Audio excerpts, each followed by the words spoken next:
Private स्कूलों की किसान आंदोलन जैसे प्रदर्शन की चेतावनी। एसोसिएशन ने कहा 6 फरवरी से नहीं खुले प्राइवेट स्कूल तो करेंगे बड़ा आंदोलन। प्राइवेट स्कूल एसोसिएशन के 4 सवाल। निजी स्कूल को पुनः संचालित करने में देर क्यों कर रहे हैं सरकार? बच्चों के भविष्य के साथ खिलवाड़ क्यों? क्या शिक्षकों को पलायन कराने का है उद्देश्य? बिहार बोर्ड परीक्षा आयोजन में कोरोना का खतरा नहीं। कोरोना के खतरे को लेकर बिहार सरकार ने शिक्षण संस्थानों को बंद रखने का आदेश जारी किया है।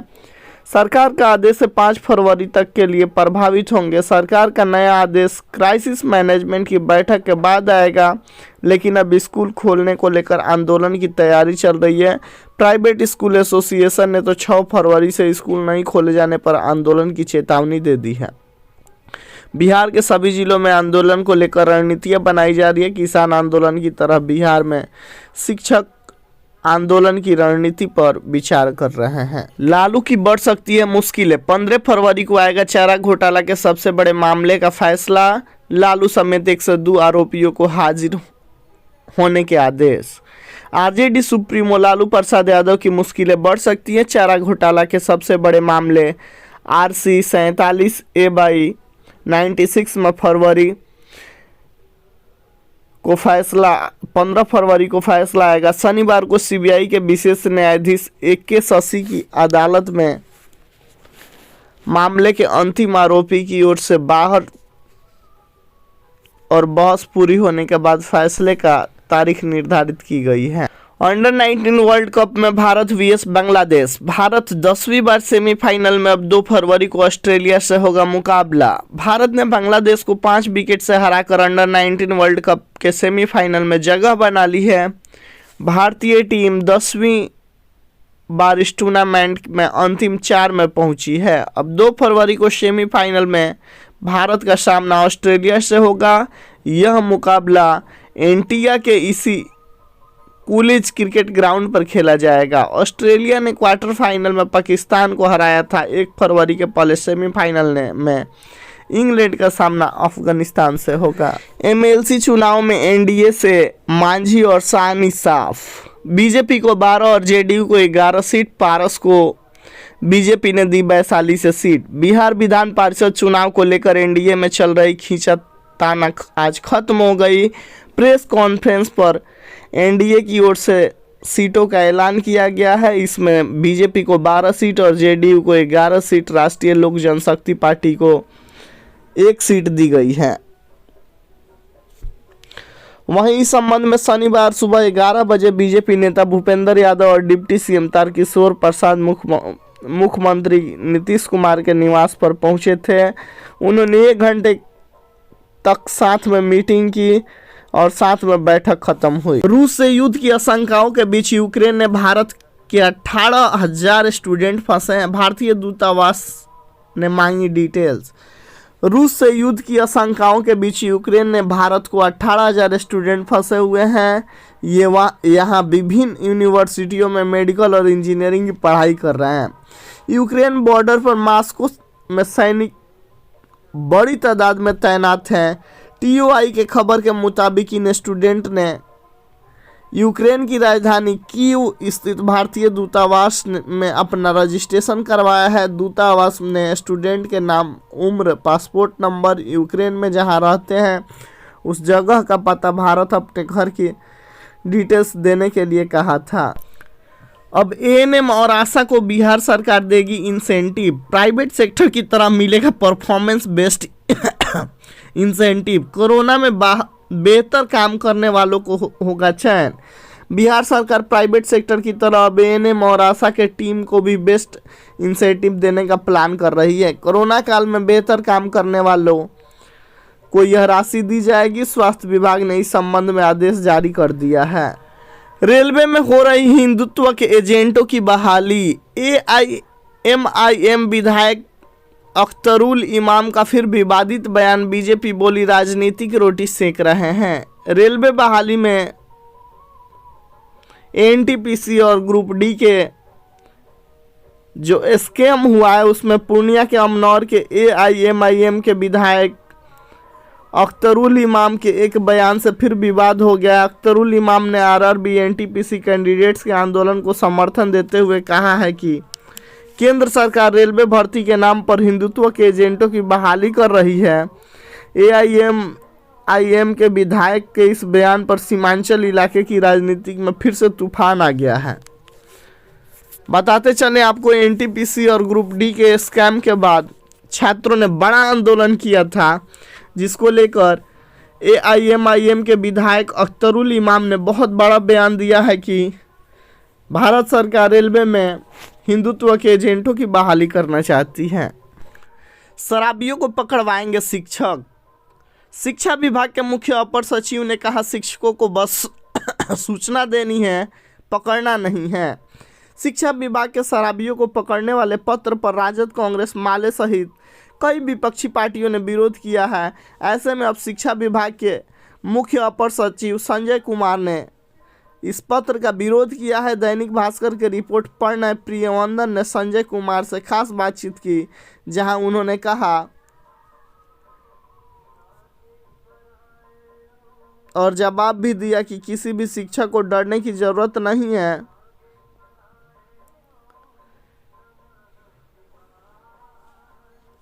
शिक्षा विभाग के जारी पत्र के बाद सभी शिक्षक डर गए हैं। आपका क्या प्रतिक्रिया है, आप कमेंट करके ज़रूर बताएं। संजय सर ने कहा है कि जवाब डरने की कोई बात नहीं है। हमने शिक्षकों से अपील की है कि सरकार के समाज सुधार अभियान और सरकार की जो नीति है उसके मातहत आगे आएँ और लोगों को समझाएं कि शराब ठीक नहीं है। स्कूल परिसर का इस्तेमाल शराब की गलत गतिविधि में न हो। हमने शिक्षकों से अपील की है कि वह चूँकि प्रबुद्ध वर्ग से आते हैं और उनकी बात समाज सुनता है, तो लोग अगर शराबबंदी अभियान से जुड़ते हैं तो इस अभियान का फैलाव ज़्यादा होगा। इजराइल पर भाषण में पेगासस का जिक्र नहीं। 30 साल के संबंधों पर 3.5 मिनट बोले पीएम मोदी। पेगासस के कारण विवाद में है केंद्र सरकार। भारत और इजराइल के बीच कूटनीतिक रिश्तों में आज 30 साल पूरे हो गए हैं। 29 जनवरी 1992 को दोनों देशों के संबंध में एक नए अध्याय की शुरुआत हुई थी, जब भारत ने इजराइल को पूर्ण मान्यता देते हुए तेल अवीव में अपना दूतावास खोला था। प्रधानमंत्री नरेंद्र मोदी ने इस खास दिन अपने 3.5 मिनट के संबोधन में इजराइल के साथ संबंधों को मजबूत बनाने का संकल्प लिया। पीएम ने इजराइल की हिब्रू भाषा में ही इस खास दिन को बधाई दी है। पीएम मोदी ने कहा है कि आज का दिन हमारे संबंधों में एक विशेष महत्व रखता है। 30 साल पहले आज ही के दिन हमारे बीच डिप्लोमेटिक रिलेशनशिप का पूर्ण रूप से स्थापित हुए थे। दोनों देशों के बीच एक नए अध्याय की शुरुआत हुई थी। नेहा सिंह राठौड़ को गायिका देवी ने दी नसीहत। कहा, बिहार यूपी में काफ़ी कुछ अच्छा है, निगेटिव फैलाने से हर्ट होंगे लोग। बिहार की लोक गायिका नेहा सिंह राठौड़ ने यूपी में काबा नंबर 1 और यूपी में काबा पार्ट 2 गाया है। अब यूपी में काबा पार्ट 3 गाने वाली है। नेहा पॉलिटिकल स्टार लिखने और गाने के लिए फेमस रही है। उन्होंने इससे पहले बिहार में काबा भी गाया था। इन सब गीतों को अब नेहा को भोजपुरी की जानी मानी गायिका देवी ने अपनी सलाह दी है। देवी ने कहा है, उनका गीत वायरल हो रहा है। मैंने देखा है कि फेसबुक लाइव पर रो रो कर कह रही है कि लोग उन्हें काफ़ी ट्रोल कर रहे हैं। समस्याओं को उजागर करना कहीं से भी गलत नहीं है। मैं भी बिहार की रहने वाली हूं और बिहार की समस्याओं पर मैं भी कहती रहती हूं कि ज़्यादा डेवलपमेंट होने की ज़रूरत है, लेकिन यह कहना ठीक नहीं है कि यूपी में काबा या बिहार में काबा। एक बार फिर से कांग्रेस और राजद की राहें अलग अलग हो गई है। हनीमून से लौटते ही तेजस्वी यादव ने कहा, एमएलसी चुनाव अपने बलबूते पर लड़ेगा राजद। बिहार में विधानसभा परिषद की 24 सीटों पर होने वाले चुनाव को लेकर नेता प्रतिपक्ष तेजस्वी यादव ने अपनी पार्टी का स्टैंड क्लियर कर दिया है। नेता प्रतिपक्ष तेजस्वी यादव ने लंबे समय बाद मीडिया के सामने आए। उन्होंने कहा कि राष्ट्रीय अध्यक्ष इसे तय करेंगे, लेकिन हमने तय किया है कि राजद अपने बलबूते पर यह बिहार एमएलसी चुनाव लड़ेगा। यह बयान उन्होंने दिल्ली में दिया है। 5G इंटरनेट के नाम पर जासूसी। चीन जल्द ही अंतरिक्ष में भेजेगा 13,000 सैटेलाइट।